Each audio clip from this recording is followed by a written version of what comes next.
Today is the perfect day to be alive here in Bangkok, Thailand. Question is, what do you like about Thailand? Listen, that's what I've been doing in Thailand, having a great time, great place. If you're thinking about moving, especially to Bangkok, I know you hear a lot about the cheap street food and places up and down the soys.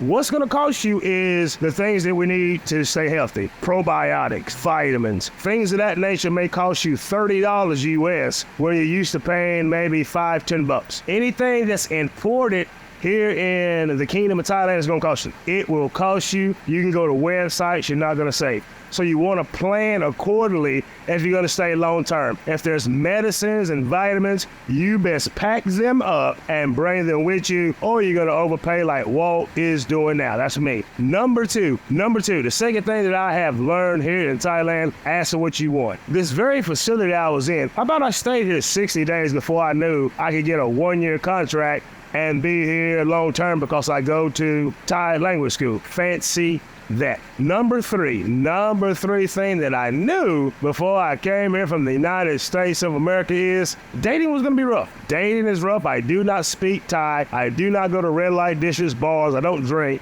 As you can see, I'm a personal trainer. So therefore, dating life actually sucks right now. Actually sucks. I'm going to be totally honest with you. So there's three things I wish I knew before I came to Thailand. Do me a favor, like, share, subscribe, hit the notification bell. Join me here on Nomad Grindset, where we're traveling the world. We're staying in Bangkok, Thailand. And remember these 2 things before I go. Number 1, I wish I knew these 3 things before I came. And number 2, today is the perfect day to be alive here in Bangkok, Thailand.